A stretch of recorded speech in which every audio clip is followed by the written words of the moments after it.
할렐루야. 6월 7일 수요일 새벽 기도를 시작하겠습니다. 사도신경으로 우리의 신앙을 고백하시겠습니다. 나는 전능하신 아버지 하나님 천지의 창조주를 믿습니다. 나는 그의 유일하신 아들 우리 주 예수 그리스도를 믿습니다. 그는 성령으로 잉태되어 동정녀 마리아에게서 나시고 본디오 빌라도에게 고난을 받아 십자가에 못 박혀 죽으시고 장사된 뒤 사흘 만에 죽은 자 가운데서 다시 살아나셨으며 하늘에 오르시어 전능하신 아버지 하나님 우편에 앉아 계시다가 거기로부터 살아있는 자와 죽은 자를 심판하러 오십니다. 나는 성령을 믿으며 거룩한 공교회와 성도인 교제와 죄를 용서받는 것과 몸의 부활과 영생을 믿습니다. 아멘. 찬송가 278장 찬양하시겠습니다. 찬송가 278장입니다.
성경 예레미야 애가 2장 1절부터 10절까지 말씀입니다.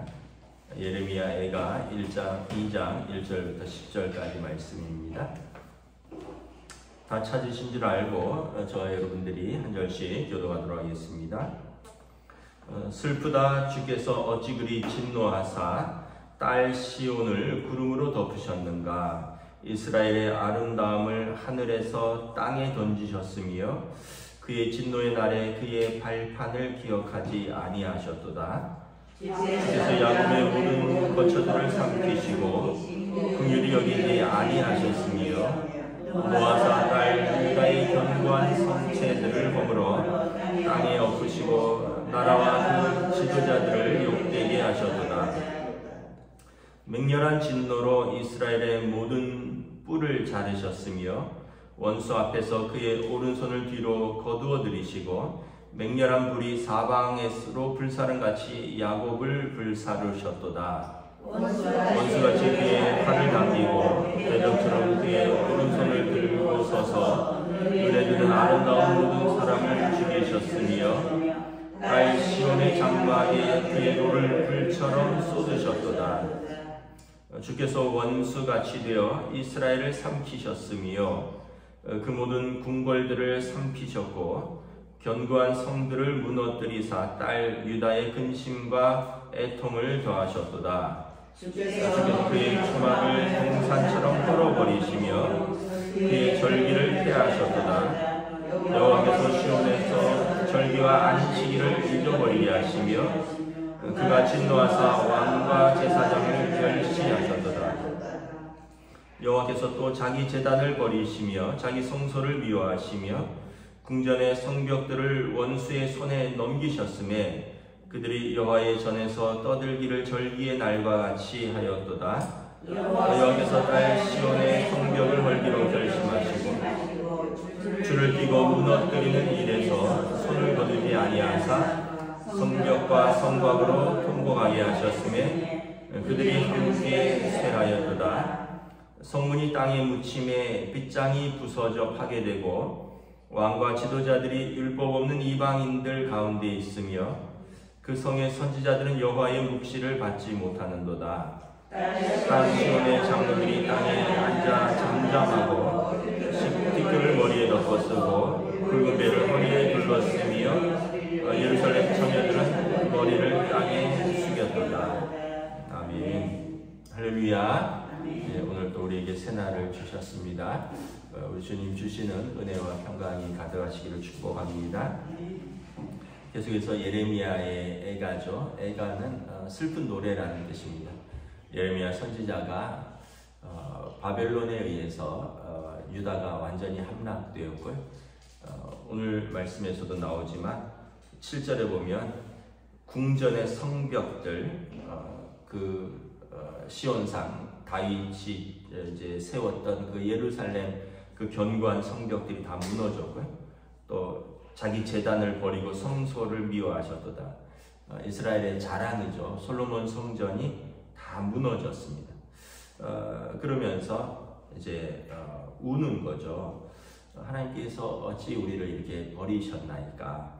근데 이 애가의 내용을 자세히 보면 하나님이 버리시기 전에 먼저 그들의 죄악이 있었다는 것을 고백하고 있습니다. 여러분, 죄가 있으면 어떤 일이 벌어집니까? 관계가 끊어집니다. 관계가 끊어지면 은혜로 누리는 것들을 더 이상 누리지 못하게 됩니다. 하나님께서 이스라엘과 하나님이 함께 할 때는 그들이 하나님의 은혜를 마음껏 누릴 때를 이렇게 생각을 해보면 다윗 왕 때, 솔로몬 왕 때 이럴 때였죠. 그럴 때 보면 공의와 정의로 행하였고 또 하나님 앞에 온전히 예배드리고 그 요시아라든가 히스기야라든가 유다의 그 왕들 중에 경건한 왕들이 있을 때는 그때 그들의 절기를 지켰다라고 나오고 있습니다. 그런데 유다의 많은 왕들, 이스라엘의 많은 왕들 중에 경건하지 않은 왕들이 있을 때는 어떤 표현이 있느냐 하면 그들이 그 조상 다윗의 길을 따라가지 아니하고 이런 표현도 있어요. 그러니까 하나님 앞에서 다윗이 제일 모범이죠. 다윗의 때와 같이 다윗의 길을 따라갈 때는 하나님의 은혜가 그 나라들에 있었습니다. 뭐 개인적으로도 은혜가 있었고 나라들에도 은혜가 있었고, 히스기야 왕 같은 경우는 죽을 병에 걸렸다가 15년이나 더 살았죠. 또 요시야 왕 같은 경우는 어려서 왕이 되었지만 이제 종교 개혁을 하죠. 우상되었던 것들을 다 내버리게 하고, 그리고 이제 하나님 앞에 돌아오게 하는. 그래서 그럴 때 보면 이제 은혜가 회복이 됩니다. 그런데 이스라엘의 왕들과 또 종교 지도자들과 또 성경에 보면 모든 백성입니다. 사실은 제일 먼저 책임이 큰 것은 왕과 제사장과 또 장로들과 고관들, 지도자들이지만, 이제 사실은 이제 그 모든 백성으로 다 확대되어 가서 하나님의 앞에서 이제 죄로 여기지 않을 때 이제 하나님과의 관계가 관계가 끊어지니까 은혜로 누리는 것을 이제 더 이상 은혜로 누리지 못하는 거죠. 하나님께서 이스라엘의 방패가 되시겠다고 하셨거든요. 하나님이 그들을 내 백성으로 삼겠다. 그런데 이제 이스라엘이 하나님을 떠나니까 이제 그들이 이제 스스로를 지켜야 되는 거죠. 1장에서도 나왔지만 우리가 사랑하는 자들이 우리를 외면했다, 이런 표현이 나옵니다. 이스라엘이 사랑하고 의지했던 사람들은 애굽이었습니다. 바벨론이 이제 강성해지니까 애굽이랑 손을 잡았고요. 또 애굽이 강할 때는 또 뭐 다른 나라들과 손을 잡고, 이런 식으로 해서 이렇게 자꾸 인간적인 방법을 했는데, 결국은 결정적일 때는 그들이 의지했고 그들이 사랑했던 사람들이 다 등을 돌려버렸습니다. 바벨론이 침략해올 때 애굽은 등을 돌려버렸던 것이죠. 결국 이제 하나님 앞에서 그들이 은혜를 구할 데가 없게 된 것입니다. 왜냐하면 스스로 죄 가운데 하나님과의 관계를 끊었거든요. 그러니까 은혜로 누리던 것들을 은혜로 누리지 못하고, 그리고 이제 그들이 그 진노 가운데 그대로 다 노출되는 것입니다. 여러분 가정에서도 그렇잖아요. 이렇게 어떤 죄란 게 들어오면 관계가 이렇게 나빠져요. 관계가 나빠지면 은혜로 누리는 것들이 이렇게 끊어진다 그랬잖아요. 예를 들어 여러분 부부 싸움을 한다. 사실은 그것도 다 각자의 어떤 자기의 또 자기애 이런 것들이 있어서 부부 싸움을 하는 거죠. 그럼 어떻게 돼요? 은혜가 끊어져. 당장 밥을 못 먹어요. 밥을 차려주고 싶겠어요? 또 밥을 차려줘도 같이 먹을 마음이 나겠어요? 여러분 자녀들도 마찬가지예요. 부모 때문에 속상, 부모가 때문에 화가 나서 애들이 그냥 집을 나가버렸어요. 그 나가면 어떻게 돼요? 속상해서 관계가 안 좋아서 나가는데, 나가면 은혜로 누리던 것들이 끊어져요. 여러분 나가면 옛날 표현에 집 나가면 무슨 개고생이다 이런 표현이 있어요. 누가 자기를 여러분 며칠 동안 먹여주고, 누가 자기를 며칠 동안 자기를 위해서 공간을 내어주고 편안하게 쉬고, 세상에 그런 것은 아무도 없어요. 집밖에 없습니다. 부모밖에 없어요. 친구 집도 하루 이틀이지, 여러분 남의 집에서 자기 집처럼 쉴 수 있을까요? 그래서 이제 탕자의 비유가 그 얘기예요. 우리가 하나님을 떠나면, 세상 연락을 즐기면 재밌을 것 같고 좋을 것 같은데, 세상 친구들은 돈 떨어지니까 다 떠나버렸다 그러잖아요. 그러니까 이제 탕자가 깨닫는 것이 뭐냐? 내 아버지 집에는 그 종들도 이런 대접은 받지 않을 텐데, 나는 아버지의 아들로서 지금 여기 와서 이제 돼지가 먹는 쥐염 열매를 먹고 있는구나. 여러분 우리가 평소에 이제 어떻게 보면 누리고 있는 것이 하나님의 은혜라는 것을 알고, 여러분 하나님과의 은혜를 감사하는 삶을 살아야 됩니다. 우리가 구하지 않았는데도 하나님께서 좋은 걸 정말 많이 주셨어요. 여러분 우리가 몸이 아플 때 건강을 구하잖아요. 건강할 때 건강을 구하나요? 건강할 때는 건강을 안 구하잖아요. 근데 여러분 병원 신방 갈 때마다 느끼는 건데 병원 가면 그냥 아픈 사람들이 꽉 차 있어요. 그냥 발디딜 틈이 없습니다. 뭐 입원하려 그래도 번호표 뽑고 뭐 1시간씩 기다려야 돼. 퇴원하려 그래도 번호표 끊고 1시간씩 기다려야 돼. 의사 선생님이 만나려 그래도 이게 뭐가 그렇게 어려운지. 그러니까 그게 그만큼 아픈 사람들이 많다는 거예요. 건강할 때는 우리가 이게 건강한 몸이 은혜인 줄 몰라요. 그래서 건강한 몸으로 여기저기 다니면서 세상 연락을 즐기고 죄가 죄된 줄 모르고 하나님 앞에서 예배하고 하나님 앞에서 그 몸으로 영광을 돌리라 그랬는데 우리가 그걸 잊어버려요. 그러다 이제 몸에 덜컥 칼이 나면 비로소 이제 말씀이 생각이 나요. 너희 몸은 하나님께서 주신 것이 성령의 전인 줄 알지 못하느냐.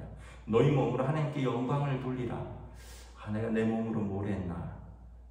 막 여기 놀러 다니고 뭐 내 즐거워하는 것들은 마음껏 했는데 내 몸으로 하나님 앞에 영광을 돌리지 못했구나. 근데 이제 병원에 딱 잡혀 있으면 비로소 이제 은혜가 생각납니다. 기도한다는 것. 병원에 뭐 저도 며칠 입원해 보고 뭐 그랬지만 병원에 있으면 마땅히 할 게 없어요. 여러분 기도하는 것밖에 마땅히 할 게 없습니다. 하나님의 은혜를 구하는 거고요. 기도하면서 또 회복하는 거예요. 그래서 사실은 여러분 우리가 병상에 들어가면 몸의 회복도 되지만 영의 회복도 됩니다. 하나님을 찾게 돼요. 그것을 하나님을 찾게 되고 또 하나님의 뜻을 구하기도 하고 물론 또 나오면 또 건강하게 며칠 다니다 보면 또 잊어버리기도 하지만 어떤 면에서 보면 우리는 무언가를 잃어버렸을 때 하나님의 은혜를 찾게 되고요. 무언가를 잃어버렸을 때 하나님과의 관계를 생각하게 됩니다. 여러분 우리도 마찬가지예요. 여러분 뭐 가족도 그렇고 뭐 우리 직장에서도 그렇고 여러분 뭐 잘 될 때는 은혜가 은혜인 줄 알지 못해요. 은혜를 감사로 받지를 못해요. 근데 뭔가를 잃어버렸을 때 비로소 그것이 은혜였구나. 그것이 감사의 조건이었구나. 그것이 찬양의 조건이었구나라는 걸 알게 되는 거죠. 이스라엘이 예루살렘 성이 얼마나 여러분 견고한 성인지 몰라요. 이 여리고에서 예루살렘으로 올라간다 이런 표현이 있는데 예루살렘의 한쪽은 아주 비탈진 곳입니다. 그래서 저기 한쪽으로는 올라올 수가 없어요. 근데 다른 쪽은 아주 견고한 성읍들을 높이 쌓아놨어요. 해발 2000m 고지입니다. 예루살렘은. 그러니까 굉장히 높은 곳이에요. 물론 이제 지중해 바다에서부터 2000m 고지니까 뭐 지상에서는 뭐 좀 다를 수 있다 쳐도 굉장히 높은 곳입니다. 그런데 그곳에 죄송합니다. 2000m는 아니고요. 지금 좀 착각인데 한 600m 정도 될 겁니다. 그래서 굉장히 높은 곳이기 때문에 쉽게 정복할 수 없는 곳입니다. 그리고 그 성전은 얼마나 아름다운 성전인지 몰라요. 그런데 여러분 다 무너진다는 거죠.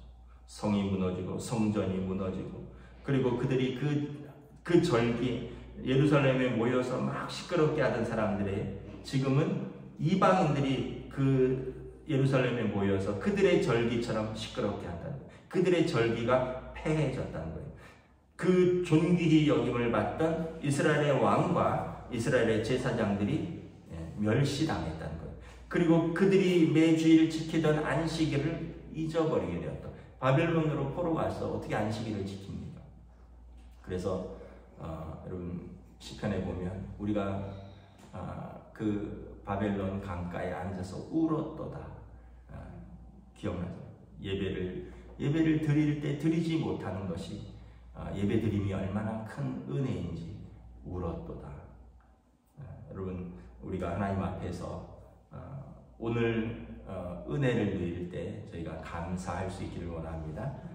그리고 여러분 또 우리가 은혜를 은혜로 아는 것이 또한 우리의 은혜입니다. 여러분 은혜를 은혜로 모르면 은혜를 거두어 갈 때 그것이 우리가 진짜 은혜인지를 깨닫고 슬퍼하게 되는 것입니다. 말씀을 정리하도록 하겠습니다. 지금 견고한 성은 무너졌고요. 그 아름다운 성전은 다 불에 탔고요. 그 금 기둥들 이런 거 다 뺏겨갔어요. 그리고 그 기물들, 성전의 모든 기물들, 궁전의 모든 귀한 것들 다 남의 그 바벨론의 보물창고로 다 옮겨갔습니다. 젊은이들은 죽었고요. 그리고 그 처자들은 끌려가서 수치를 당하고 있고 그리고 종의 모습으로 살면서 그들이 다시 깨닫는 거예요. 근데 여기서 중요한 건 거기서 깨닫는 것입니다. 깨달을 때 그들이 다시 하나님께 엎드리고요. 그리고 다시 엎드릴 때 은혜가 회복되기 시작을 하는 것입니다. 이 기간이 무려 70년입니다. 이것 선지자가 이것을 보면서 우는 것입니다. 저와 여러분들이 또 우리가 하나님 앞에서 잃어버리기 전에 감사하고 또 하나님과의 그 은혜의 관계를 우리가 믿음으로 잘 지켜나갈 수 있기를 우리 주님의 이름으로 축복합니다. 기도하겠습니다. 하나님 은혜를 감사합니다. 예레미야는 참 무너진 성벽, 불탄 성전, 그리고 거기서 막 즐겁게 뛰놀고 떠들던 절기를 즐기던 많은 사람들이, 젊은이들은 죽고 여인들은 끌려가서 수치를 당하고, 그리고 그곳에서 종노릇하고 더 이상 그들의 절기는 없어진 바 되었고 그들의 안식일은 잊혀진 바 되었고 그들의 왕과 제사장들은 무시되었고 왕은 두 눈이 빠진 채 손발에 착고를 차고 끌려가고, 그곳에서 또 제사장들은 너희 하나님을 한번 예배해봐라, 너희 하나님을 찬양해봐라, 그들이 무시당하고, 그래서 그발 강가에서 수금을 걸어두고 울었노라. 참 이스라엘의 그 슬픔, 이것을 바라보는 선지자의 슬픔을 우리가 다시 한번 묵상합니다.